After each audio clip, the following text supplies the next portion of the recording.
رسول الله سلام عليك يا رفيع بسم الله الرحمن الرحيم. السلام عليكم ورحمة الله وبركاته. الحمد لله رب العالمين والصلاة والسلام على أشرف المرسلين محمد وعلى آله وأصحابه رسول الله أجمعين لا حول ولا قوة إلا بالله العلي العظيم. Hormat kami kepada ulama, para al-ustad, Dewan Pengurus Masjid dan seluruh jajarannya. Besar tak disebutkan gelar, kecil tak disebutkan nama, yang saya muliakan dan saya hormati pada malam yang berbahagia ini. Salawat dan salam, bersyukur kita kepada Allah Subhanahu wa taala yang pada malam hari ini kita kembali hadir di rumah dan di masjid ini dalam rangka melaksanakan kajian rutinitas yang kita laksanakan, dan semoga hendaknya ini menjadi nilai ibadah di sisi Allah Subhanahu wa taala. Amin ya rabbal alamin. Salawat dan salam kita kirimkan pula kepada Nabi Muhammad sallallahu alaihi wasallam. Allahumma shalli wa sallim wa barik alaihi. Bapak Ibu sekalian, pada malam hari ini kita lanjutkan pengajian kita tentang fikih. Namun kembali sebelumnya kita ingatkan bahwa menuntut ilmu itu hukumnya adalah wajib. Talbu ilmi faridatun ala kulli muslimin. Setiap umat Islam itu wajib menuntut dan mencari ilmu. Ilmu apa yang diwajibkan kepada umat Islam? Yang pertama adalah tentang akidah, mengenal kepada Allah, kenal kepada Allah dan kenal kepada Rasulnya, bahwa kita meyakini Allah itu tidak beranak, Allah itu tidak beranak dan tidak pula diperanakkan, lam yalid wa lam yulad. Maka kalau ada saudara kita yang berhari raya dengan lahirnya anak Tuhan, karena 20 Desember adalah lahirnya anak Tuhan, kemudian perayaan itu dilanjutkan sampai kepada 30 Desember, maka diadakanlah acara-acara malam tahun baru. Malam tahun baru adalah puncak daripada perayaan, puncak daripada hari raya tentang lahirnya anak Tuhan. Maka orang bergembira dengan lahirnya anak Tuhan, ikut pula kita bergembira dengan lahirnya anak Tuhan. Maka walaupun retak kepala kita sujud, walaupun berbuih mulut kita mengatakan lam yalid wa lam yulad wa lam yakul lahu kufuwan ahad, tetapi perilaku kita mengatakan Tuhan itu beranak. Mulut mengatakan Tuhan tidak beranak, tapi perilaku mengatakan Tuhan beranak. Maka karena itu Pak, bagi siapa yang ikut merayakan tahun baru, ikut bergembira dengan tahun baru, bertaubat dan beristighfarlah kepada Allah Subhanahu wa taala, karena Bapak telah bergembira lahirnya anak Tuhan. Ada Bu? Jadi berdoa-doa malam tahun baru, bertobat kepada Allah kembali lagi. Berdoa itu setiap saat ya. Jangan tahun baru kita berdoa-doa pula lahir anak Tuhan, bergembira-gembira pula gitu tuh. Sama dengan ada orang matinya walaupun awak dan apa juga, tetapi ikut pula awak bergembira-gembira dengan orang mati. Maka kita bersenang dengan kematian seseorang. Beristighfar banyak kepada Allah Subhanahu wa taala. Yang kedua, ilmu yang wajib dituntut adalah ilmu syariah.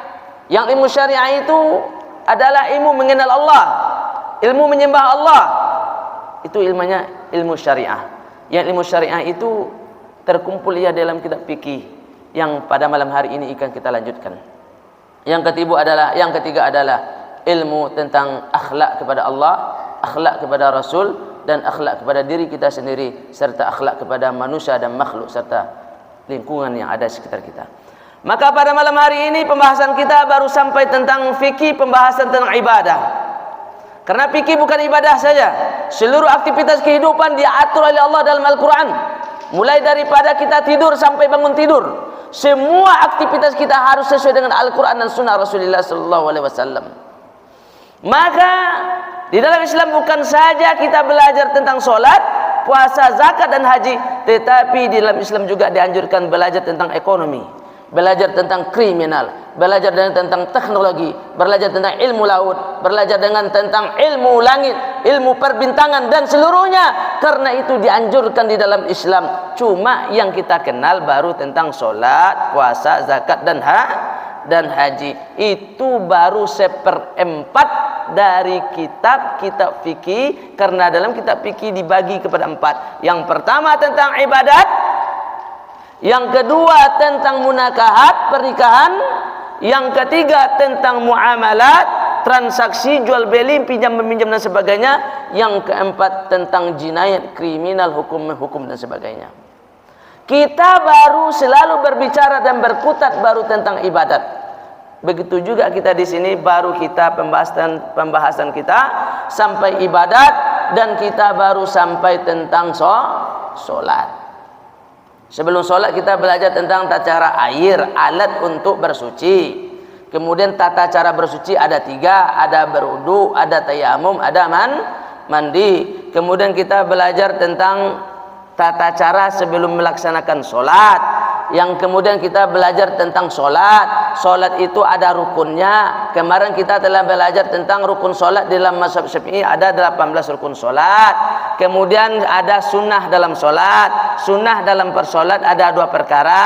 Kemarin yang pertama adalah tasyahud awal, hukumnya sunnah. Kalau ada yang meninggalkan tasyahud awal, dia telah berdiri, maka dia tidak boleh kembali ke bawah. Akan tetapi sebelum salam, hendaklah dia melakukan sujud syahwi. Itu sunnah dalam solat. Yang kedua, sunnah dalam solat juga dilakukan kemarin adalah yang bernama dia kunut. Bagi mazhab Syafi'i. Mazhab Syafi'i hukum kunut adalah sunnah berdasarkan hadis Rasulullah sallallahu alaihi wasallam. Hadisnya apa? Banyak. Salah satu dari hadisnya adalah Rasulullah sallallahu alaihi wasallam melaksanakan kunut sampai dia diwafatkan oleh Allah Subhanahu wa taala. Cuma ada perbedaan antara mazhab Syafi'i dan mazhab yang lain. Baik tentang tata caranya atau tentang hukumnya. Kalau mazhab Syafi'i, kunut itu setelah i'tidal, rakaat yang kedua dari sholat subuh. Mazhab Maliki sunat kunut itu adalah setelah membaca Al-Fatihah dan sebelum ruku. Tapi ada mazhab lain mengatakan bahwa kunut subuh itu tidak sunnah. Tidak sunnah. Akan tetapi tidak sunnahnya hukum menurut mereka makruh.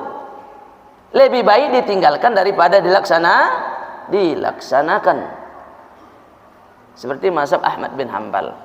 Cuma terakhir-terakhir ini sebagian dari kawan-kawan alumni Mesir, alumni daripada Madinah dan Mekah mengatakan orang melaksanakan kunut itu adalah bid'ah. Itu terlalu jauh dia berjalan. Kalau bid'ah adalah dalam neraka, maka orang yang berkunut berada dalam neraka. Itu pembahasan yang dibawa oleh kawan-kawan yang alumni daripada Mekah dan Madinah, yang kadang-kadang mereka menamakan mazhabnya mazhab Salafi. Tapi mazhab Syafi'i hukumnya sunnah. Udah Bapak Ibu? Itu tentang sunnah ketika melaksanakan sunnah-sunnah dalam melaksanakan ketika di dalam sholat. Yang pertama dilaksanakan sunnahnya yaitu adalah melaksanakan tasyahud awal. Yang kedua melaksanakan kunut, melaksanakan kunut bagi mazhab Syafi'i. Doanya dah maklum. Kalau di sini entah kunut dan enggak tahu lah saya karena belum pernah salat subuh. Ada Ustaz? Ada ya. Berarti mazhab Syafi'i. Kalau ada orang bid'ah kan nanti ya biar aja lah. Enggak apa-apa, biasa saja tuh. Hilaf itu ada sebelum kita lahir, sebelum ayah kita lahir, sebelum datuk kita lahir, sebelum guru dia pun belum lahir sudah ada hilaf. Dan hilaf itu akan ada sampai hari kiamat. Yang laksanakan saja bagi kita bermazhab Syafi'i. Tapi kalau ada yang enggak kunut nanti jangan berkelahi pula kita. Berarti mazhabnya bukan mazhab Imam Imam Syafi'i. Dah. Kemudian ada perkara-perkara yang disunahkan di dalam solat. Perkara-perkara yang disunahkan di dalam solat ada berapa perkara? Di antaranya yang pertama disunahkan ketika melaksanakan solat disunahkan. Kemudian kunut tadi juga berlaku kepada bulan puasa ya. Bulan puasa pada malam yang ke-15. Nisfu sani minar Ramadan. Berdoa dengan doa kunut. Cuma doa kunut itu banyak. Tapi yang biasa kita bacanya Allahumma hdini fiman hadait. Allahumma hdina fiman hadait wa afina fi. Artinya apa? Ya Allah, berikanlah kami petunjuk sebagaimana Engkau berikan petunjuk kepada orang yang Engkau beri petunjuk. Kita belakang jawab apa? Amin. Jangan diam saja. Perkenankanlah ya Allah. Itu kerja kita di belakang. Yang kedua, disunahkan kita ketika sholat melaksanakan kanan, meletakkan tangan kanan di atas tangan kiri. Karena Rasulullah sallallahu alaihi wasallam yuhibbul tayamin. Rasulullah mencintai ia kepada yang kanan. Itu juga berdasarkan hadis Rasulullah sallallahu alaihi wasallam daripada sahabat. Annahu ra'a Nabi sallallahu alaihi wasallam rafa'a yadayhi hina dakhala fis shalah, summa wada'a yadi yumna ala yadi yusra. Sahabat mengatakan, aku melihat Rasulullah sallallahu alaihi wasallam ketika melaksanakan salat, dia meletakkan kanan di atas tangan yang kiri. Cuma kemarin tata cara meletakkan itu bermacam-macam pula. Saya belajar sampaikan fikih ini, saya sampaikan mazhab Syafi'i, kemudian saya sampaikan perbedaan dengan mazhab-mazhab yang lain supaya kita tidak berbantah-bantahan. Karena sekarang ustadz dah banyak, alumni telah banyak, baik alumni Indonesia, alumni luar negeri, dan luar negeri itu macam-macam pula universitasnya. Jadi ketika bermacam-macam universitasnya, bermacam-macam pula gurunya. Guru bermacam-macam pula sampai pendapat yang ia sampaikan berdasarkan dalil-dalil mereka. Maka setelah sampai di Indonesia, maka macam-macam pula yang terjadi. Supaya kita tidak berbantah-bantahan di antara kita sesama manusia umat Islam, maka kita harus tahu perbedaan antara satu dengan yang lain, supaya kita tidak main parang supaya kita tidak bikin masjid berbeda-beda. Karena sudah terjadi dahulu, Pak. Di Kain pernah terjadi ketika MUI menyampaikan bahwa kiblat itu diukur lagi dengan alat pengukur dulu. Maka sebagian mengatakan diukurnya lah alat masjidnya tadi dengan alat yang dibawa oleh depak. Setelah diukur, ternyata kiblatnya menceng sedikit. Maka karena itu diputarlah tikar ini mengarah ke kanan. Ada pula sebagian yang tidak setuju. Sorenya diputar ke kanan, paginya sudah lurus lagi dia.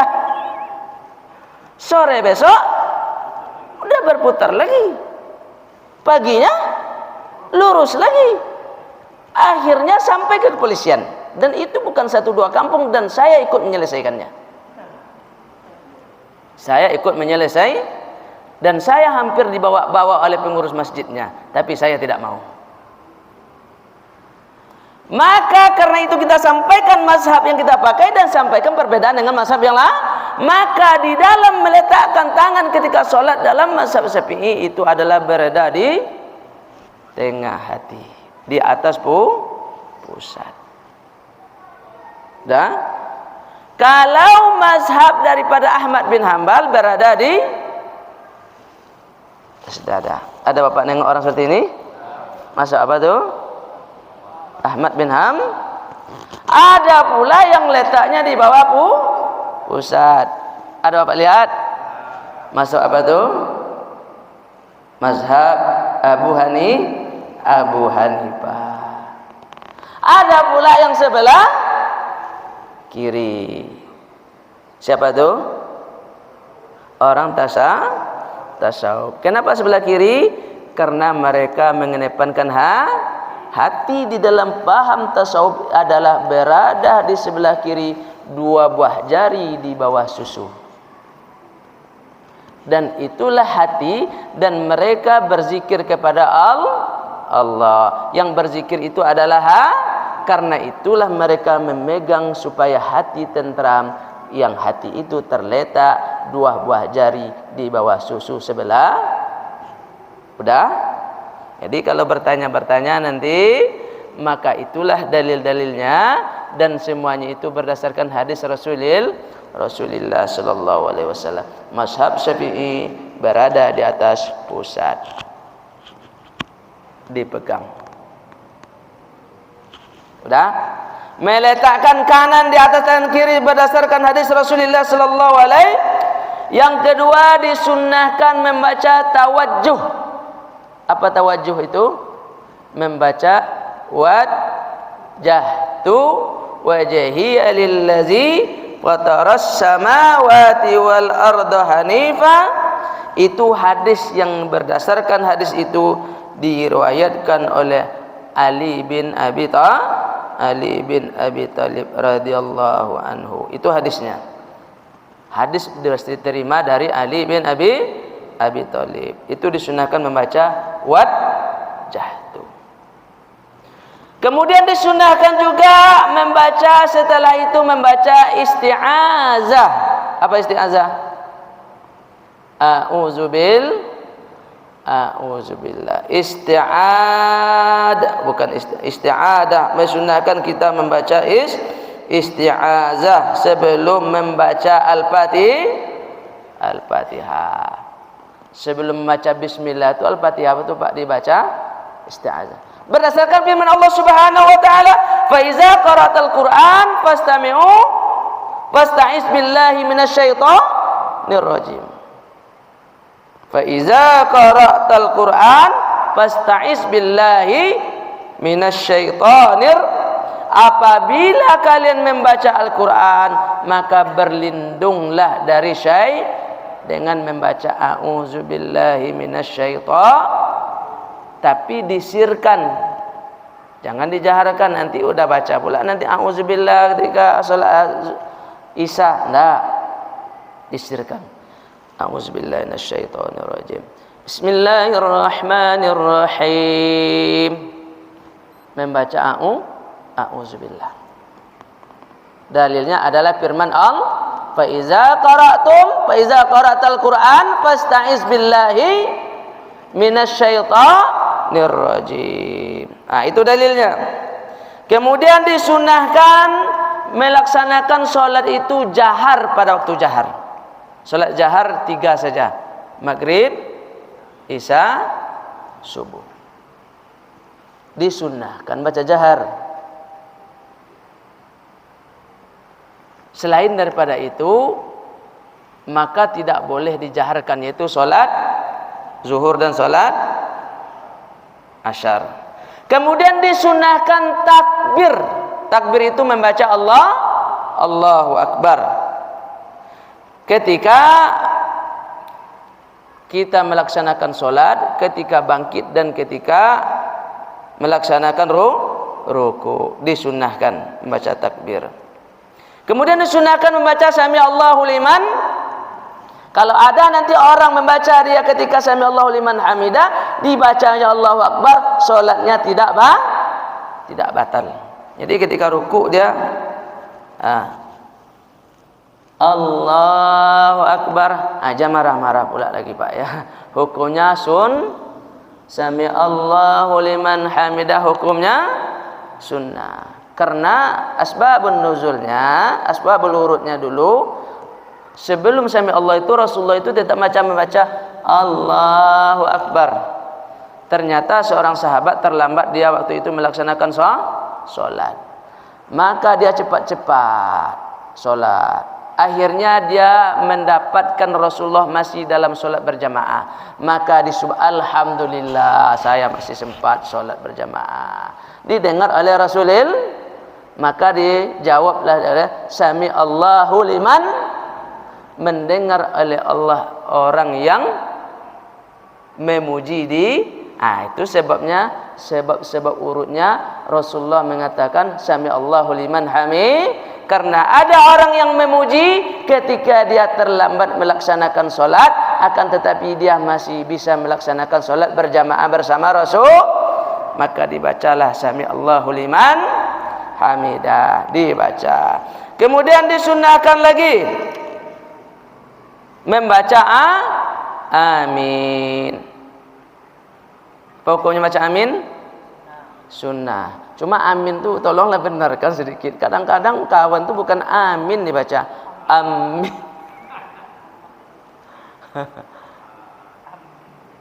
Itu berbeda. Kalau amin sudah bermakna aman dia, sudah bermakna tenang. Tapi kalau amin bermakna kabulkanlah ya Allah. Waladhdallin. Jangan kami menjadi orang-orang yang sesat. Apa kita dari belakang? Amin. Maka kata Rasulullah sallallahu alaihi wasallam, maka hendaklah kalian mengaminkan apabila imam membaca amin. Apabila amin dia itu cocok dan kebetulan sama dengan amin yang ada di malaikat, yang ada sama dengan malaikat, maka Allah ampunlah dosa-dosa yang telah lalu. Itu sebabnya dibaca panjangkan sedikit amin. Cuma kemarin ada yang bertanya, itu di Mekah itu pendek. Memang bacanya murattalnya pendek, maka pendekkan pula aminnya. Bukan berarti tidak dipanjangkan oleh mereka, tetap ada mad. Cuma karena murattalnya pendek, maka ketika amin pun dipendekkannya. Bukan berarti tidak ada mad, karena ada mad di atasnya. Amin, bukan amin. Tapi amin, disunahkan membaca amin. Kemudian disunahkan juga membaca surat setelah membaca Al-Fatihah. Jadi kalau tak baca surat tidak apa-apa pula Pak ya. Tapi jangan bikin yang aneh-aneh. Jadi waladhdallin amin, Allahu akbar. Salat tetap sah. Baca surat walaupun satu ayat. Allahu akbar, waladhdallin amin, bismillahirrahmanirrahim, qaf, Allah. Boleh juga. Dibaca. Cuma ketika kita menjadi imam, membaca ayat itu Pak, disunahkan rakaat yang pertama panjang, rakaat yang kedua pendek. Kemudian rakaat yang pertama dibaca pula sesuai dengan urutannya, jangan dibalik-balikkan. Pertama dibaca oleh dia Qul a'udzu binnas, yang kedua dibaca Qul a'udzu falaq. Itu tidak dapat sunnah kita. Berarti Qul a'udzu bil falaq dulu, baru Qul a'udzu birabbin nas. Kami pernah berkelahi dulu tuh. Ada mahasiswa dari Kairo, ketika itu kami melaksanakan haji. Tengah jalan kami sholat. Jadi kebetulan ada mahasiswa kita jadi imam dia. Setelah dia menjadi imam itu di belakangnya makmumnya ada orang Cina. Yang juga kuliah juga dia bukan kuliah. Kebetulan kami bertemu di Jeddah. Jadi imam lah saudara tadi dari kawan tadi. Dibacanya surat pendek dulu. Kemudian terakhir bacanya surat yang panjang. Oh, azab dibikin orang Cina itu dia. Hampir berkelahi dibikin. Yang panjang dulu, kemudian yang pendek. Ayat terdahulu, baru kemudian ayat kemudian. Jangan qul huwallah dulu, baru baca qul a'udzu birabbil falaq. Itu sebabnya di dalam surah ketika tarawih orang-orang dahulu qul huwallah itu tetap rakaat yang kedua. Itu tertib namanya. Maka qul huwallah terakhir terus. Tidak qul huwallah dibikinnya dulu terdahulu. Itu sebabnya. Setelah nisfu yang kedua bulan Ramadan, apa kita baca dulu dalam tarawih kalau orang-orang dahulu lagi? Surah apa?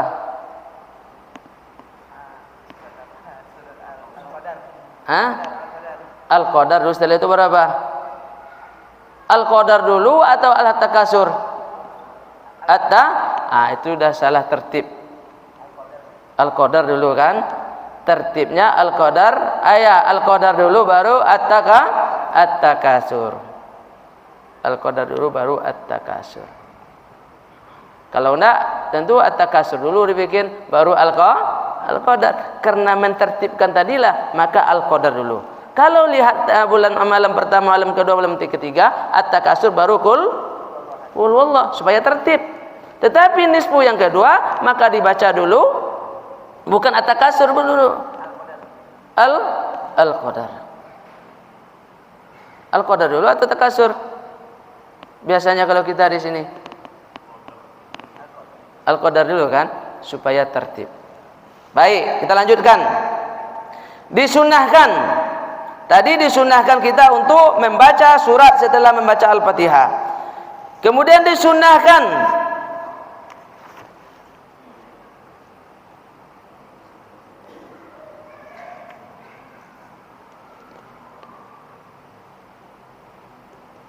bertasbih ketika ruku. Hukum bertasbih ketika ruku adalah sunnah. Seperti apa tasbihnya? Dalam hadisnya Rasulullah mengatakan subhana rabbiyal azim.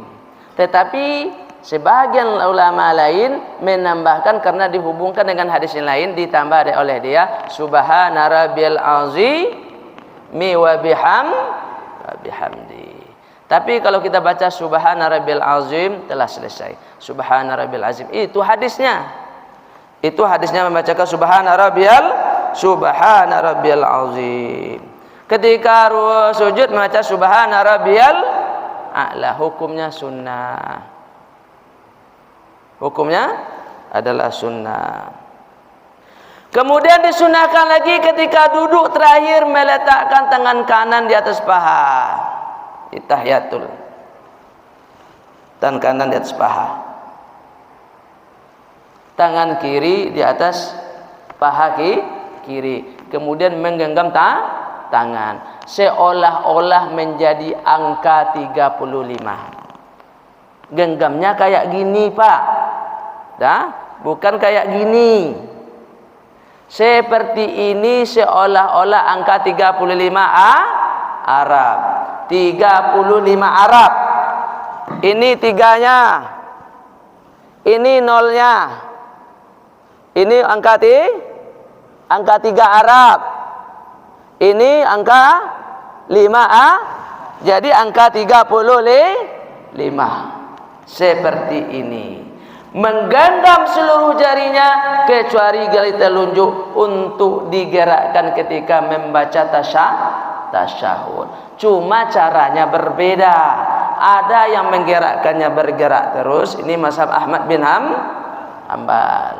Kalau Imam Syafi'i geraknya cuma asyhadu an la ilaha illallah wa asyhadu anna Muhammad. Jangan diturunkan lagi. Dia bersaksi sampai selesai. Udah? Jangan diturunkan lagi, bersaksi sampai selesai. Asyhadu an la ilaha illallah wa asyhadu anna Muhammadar Rasulullah.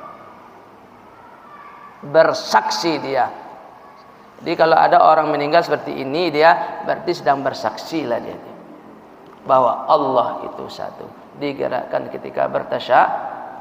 Lalu di depan lutut dia atau setentang lutut?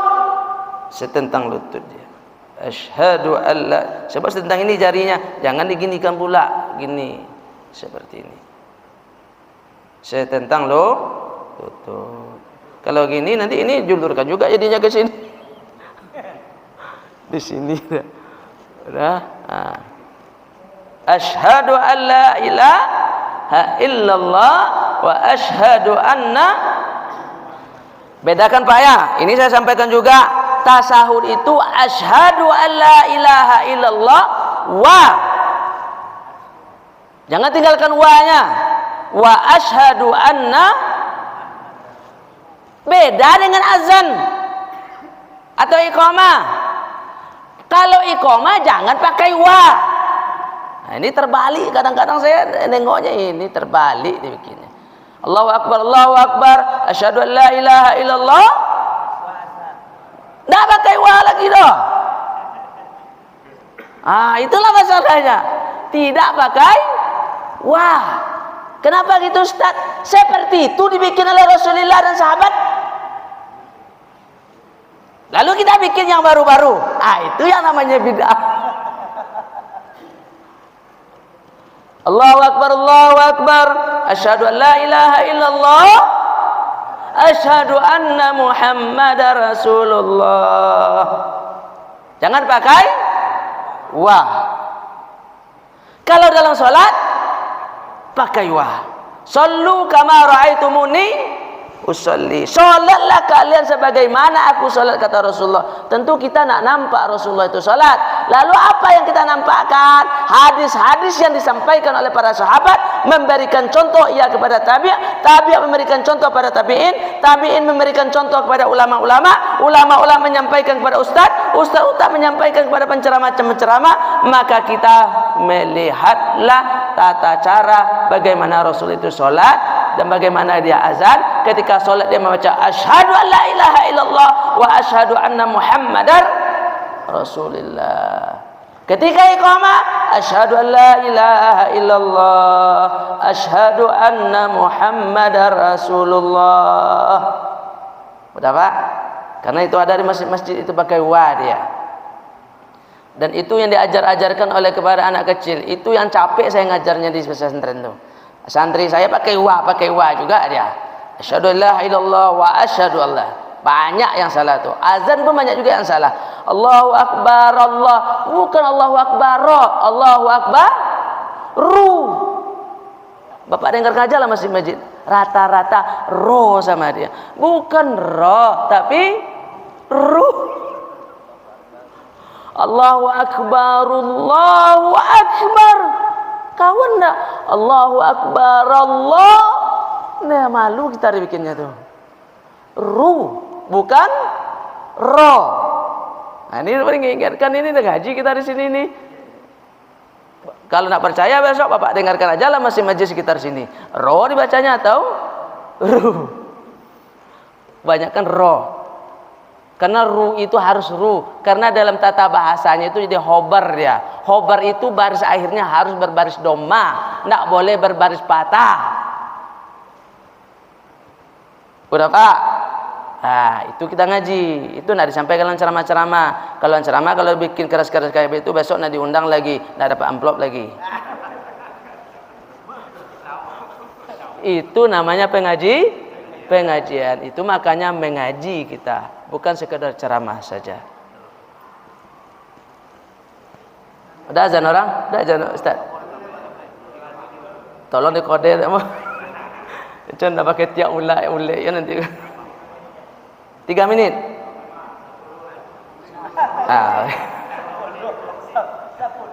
Udah, kita perbaiki tentang asyhadu an la ilaha illallah wa kalau azan asyhadu an la ilaha illallah asyhadu anna Muhammadar Rasulullah, tidak pakai wa. Ketika baca Allahu Akbar ru, bukan Allahu Akbar ro. Jadi kalau bertanya kenapa Ustaz, saya jawab nanti itu mubtada dan khobar. Itu perlu tata bahasa, tidak bisa dengan tahfiz Al-Quran saja. Perlu belajar nahu dia, perlu belajar sorob dia. Itu jadi khobar namanya. Khobar itu baris akhirnya marfu. Marfu itu apa? Dummah. Kalau dibaca baca ro, ketawa orang-orang ahli bahasa. Udah Pak? Itu. Baik, silakan. Ayah juga lagi. Itu udah lupa saya. Orang baca hayyalas, bukan hayyalas sholat. Harus ada ain. Hayya'a. Itu capek juga saya ngajar tuh santri itu. Karena di kampungnya ajarnya hayyalas sholat. Di ujungnya ha besar. Hayya'a, bukan hayyalas. Salah juga. Hah? Sampai kali. Itu udah tak sengaja sudah. Itu udah tak. Itu udah lupa sudah. Kadang-kadang dibalik lah dia.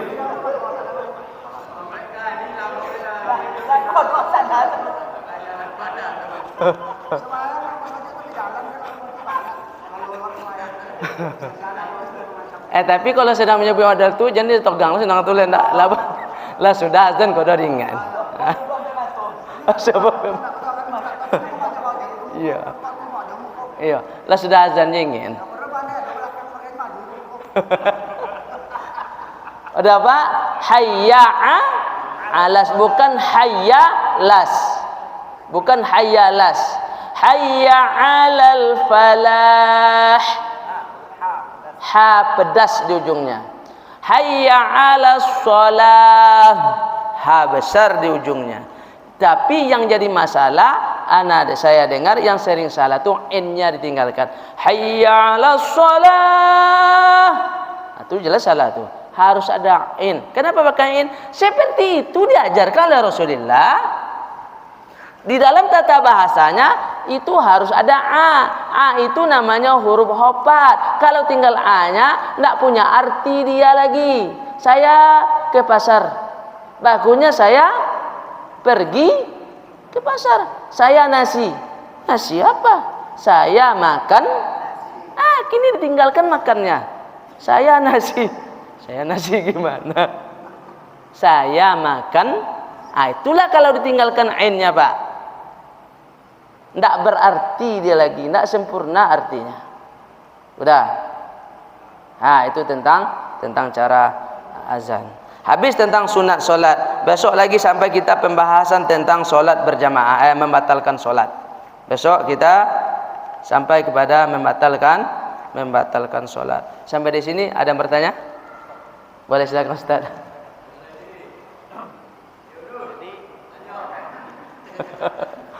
Waktu dahar Al-Fatihahnya sempurna. Ya. Pas waktu tidak zahar itu Fatihah cepat. Ini kadang-kadang beberapa masjid imam sana begitu Ustaz. Al-Fatihahnya itu kalau dia berbunyi sempurna dia. Iya. Tapi kalau rakaat ketiga keempat Kayak ayam makan apa aja dia. cepat lagi itu. Jadi kadang-kadang makmum nak sempurna sudah berangkat. Iya. Ini macam mana Ustaz? Maka itulah makna fawailul lil. Jadi fawailul musallin itu di dalam tafsirnya ditafsirkan oleh ulama, adakala fawailul itu celakalah orang yang salat. Orang yang salat celaka. Alladzina hum an salatihim sahun, itu maknanya ada memanakan lupa. Kalau lupa tidak solat namanya. Ini celaka oleh yang solat. Kemudian lupa solat pula. Bukan orang lupa yang solat, akan tapi dia lalai dalam alladzina hum an salatihim sahun. Sahun itu lalai. Lalai itu maknanya ada kala dia meninggalkan ketentuan-ketentuan solat, kemudian ada kala dia tidak sempurna melaksanakan rukun solat. Termasuk celaka orang yang solat, orang yang lalai di dalam solat. Lalai artinya tidak membaca rukun dan tidak melaksanakan perbuatan-perbuatan yang wajib. Maka bacalah Al-Fatihah itu dengan benar, jelas makhrajnya. Dijelaskan alhamdulillahirabbil alamin arrahmanir rahim maliki yaumiddin. Enggak usah terpanjang-panjang kali dong, tapi benar murattalnya. Itu Ustaz, termasuk salatnya tidak sah, termasuk kata-kata fawailul lil musall, termasuk dia ke dalam golongan munafik. Iza qamu ila shalah qamu kusala. Kalau dia melaksanakan solatnya kasak khusyuk, termasuk perbuatan munafik, dan solatnya tidak sah. Kalau yang dia cepat-cepatkan itu rukun. Itu kira-kira jawabannya Ustaz. Solat tidak sah. Yang lain ibu-ibu, ini ibu-ibu udah dekat, dia sedikit mantap lah daripada jauh-jauh sana kan. Ini dah mantap nih. Boleh bang. Awak kan sembahyang berjamaah. Ya. Berjamaah kan pahalanya 27 rakaat. 27 rakaat. Awak ada 3 saf, 2 saf, 3 saf, 1 belakang kan. Heeh. Dan jemaah tadi kan sama pahala saudara-saudaranya. Sapahalo jamaah sama, tapi di sisi lain ada fadilah sof namanya. Fadilah sof itu sesungguhnya Allah menurunkan rahmat kepada imam. Kadang-kadang Pak, kadang-kadang dia sama macam mengamuk lagi. Kadang-kadangnya apa ini? Fadilah jamaah dapat, tapi fadilah sof tidak dapat. Rahmat itu tidak dapat, dia biar antri, dapat antri paling belakang lah dia. Sama dengan maka kata Rasulullah bahwa sesungguhnya rahmat itu diturunkan kepada kemudian orang yang belakang kemudian orang yang dekat kepada imam. Betul? Pada imam, belakang imam, kemudian orang yang dekat kepada imam. Nah, belakang-belakang berarti paling lambat dapat rahmatnya.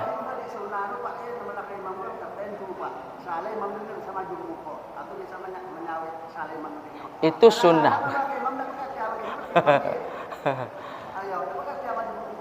Itu ketentuan yang lain pula tuh Pak ya. Jadi berlain-lain nanti itu.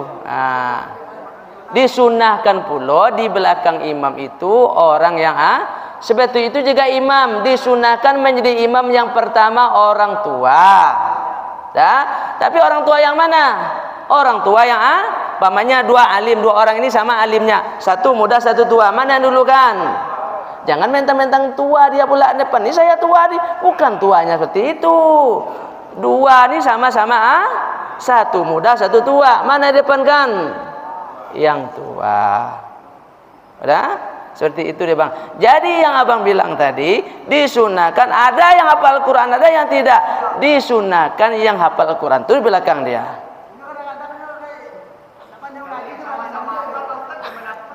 Hah?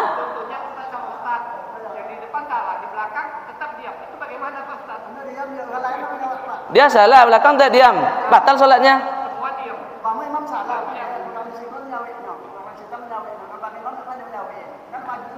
Itu fardu kifayah namanya. Sama dengan mati satu orang di kampung itu dikerjakan oleh 1 orang, dosa lain terselesai. Jadi sebanyak itu ada yang menjawab al-suduk sana, utang selesai. Disunahkan yang alim tidak.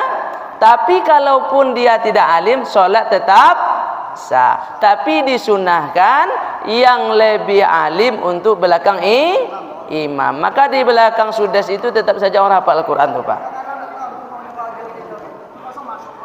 Iya. Itu kesadaran seorang. Jadi tidaklah mungkin awak pilih-pilih dekat. Awak lah apa juz hafal dah. Takkan mungkin. Hah? Allah masuk. Kita cukupkan itu saja. Kalau ada yang baik datangnya dari Allah dan Rasulnya. Kalau ada yang buruk datangnya dari syaitan dari saya. Billahi taufiq wal hidayah. Wassalamualaikum warahmatullahi wabarakatuh. Terakhir kita baca doa kafaratul majlis. Subhanakallahumma bihamdika asyhadu an la ilaha illa anta astaghfiruka wa atubu ilaik. Assalamualaikum warahmatullahi wabarakatuh.